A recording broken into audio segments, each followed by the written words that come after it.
Hello friends, and welcome back to r/IDontWorkHereLady, and our first story for today. Random lady mistakes me for a deli worker. I asked her an important question. I hope you like it, and you've already subscribed so you don't have to skip to the new videos. So, this literally just happened, and I'm still confused. I'm one of those people that like to do their pre-shopping to budget things out the day before I get paid.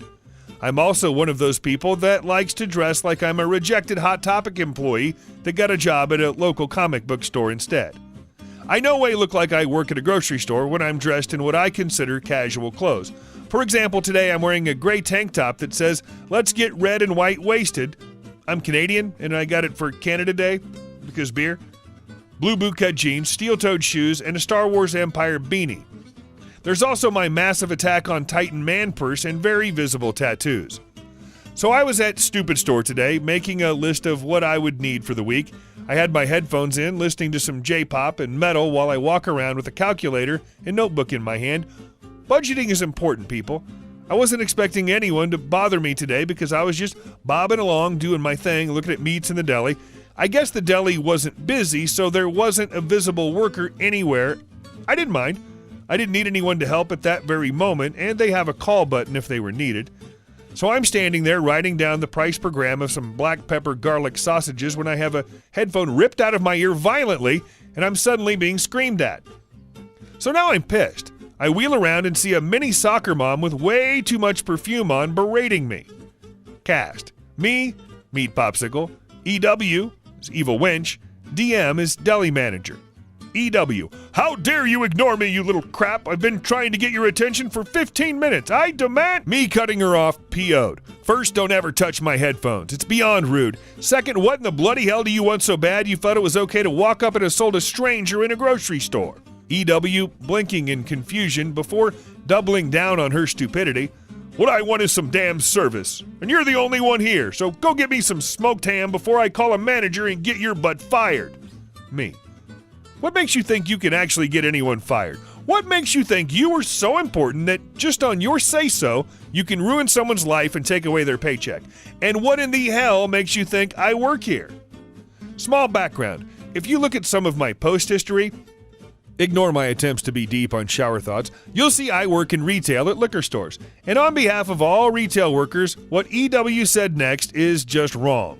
No, the customer is not always right. They are more often than not wrong. EW: "Because the customer is always right, that's why.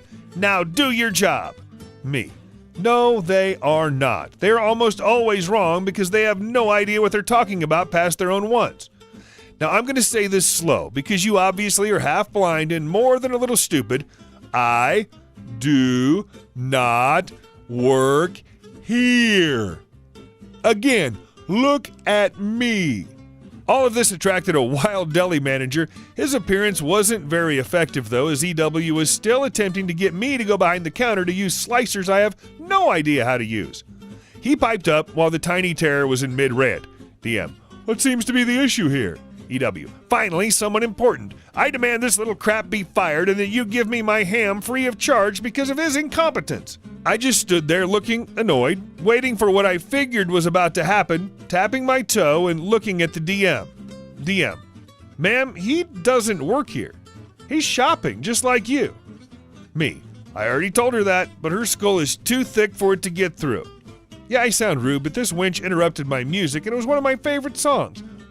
EW finally looks at me and really takes in my appearance. You can see that the wheel is turning, but I guess the hamster's dead.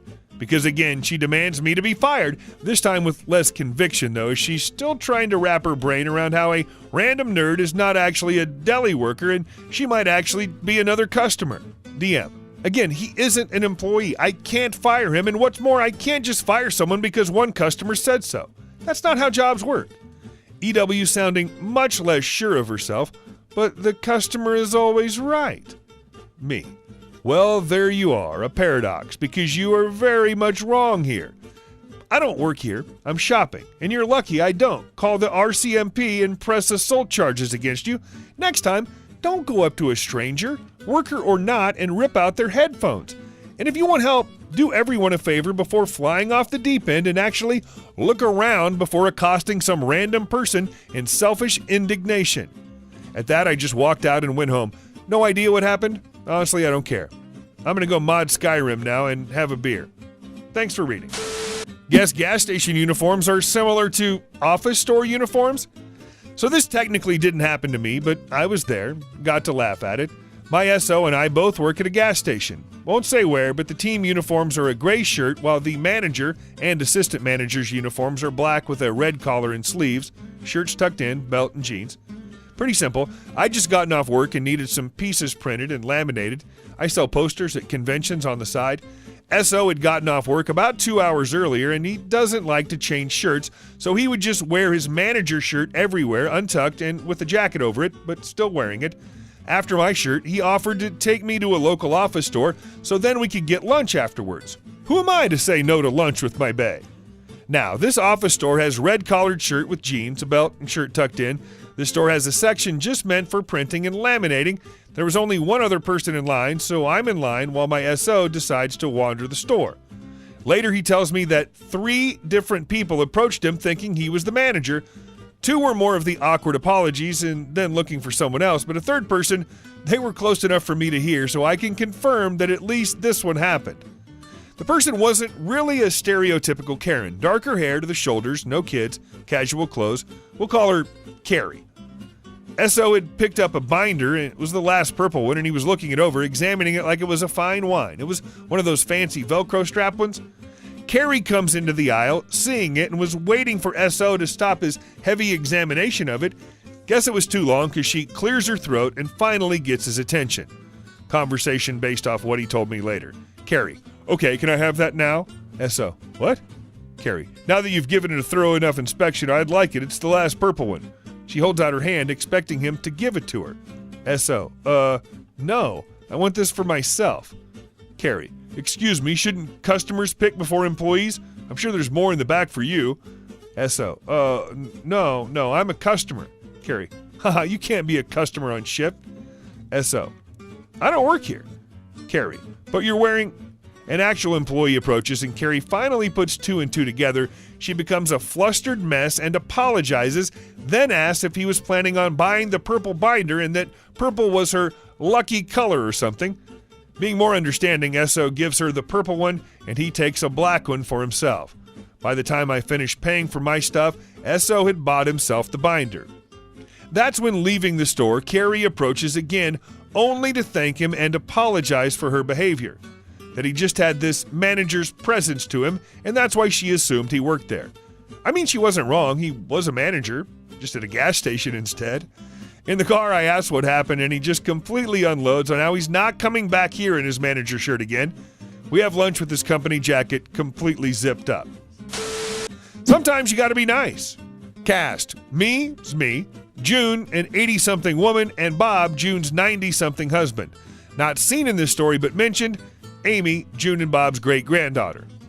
I was once again shopping at Walmart, this time doing some grocery shopping for my grandparents when I felt a tap on my shoulder. I wasn't in anything resembling the uniform of the store, as anyone who read my previous post knows, but I reacted. I turned slowly, half expecting to see a red-faced 40-something woman with a bob about to rip into me. But no, I saw a kind-faced 80-year-old woman with glasses. The exchange is as follows. June. Excuse me, young man, can you help me? Me. Well, ma'am, I don't work here, but I used to. Since you were nice to me, I'll help. What do you need? June, can you tell me where I can find the pharmacy? My husband has some pills he needs picked up, and I'm not from around here. I live in a town that's about 3 hours away. Me. I'll do one better. I offer my arm politely. I'll take you to it. June smiled happily, and I walked her to the pharmacy, stopping every little bit so she could catch her breath, which I did not mind one bit. After we got to the pharmacy, she picked up Bob's pills and thanked me, and I told her it was no problem at all. I asked her if she needed help to a vehicle, at which point she told me I have to call my great-granddaughter to pick me up. Me. There's a subway we can sit at and wait on her. I'll keep you company until she gets here. June. Are you sure? I don't mind waiting for her by myself. Me. Ma'am, it's about 90 degrees outside. Summer decided to hit us one more time this year, and the last thing I want is for you to sit outside in that heat alone. I don't mind at all. I finished my shopping a while ago. So June and I sat in the subway talking for the 45 minutes it took her great-granddaughter to get there. She was in class at a local community college and told us she would try her hardest to get out there as soon as she could. June put the phone on speaker. I politely told her I didn't mind keeping June company while she did her class, and June and I had a nice talk. She told me how she met her husband, about her 3 kids, 7 grandkids, and 2 great-grandkids, even showed me pictures of all of them, and asked me about my work life.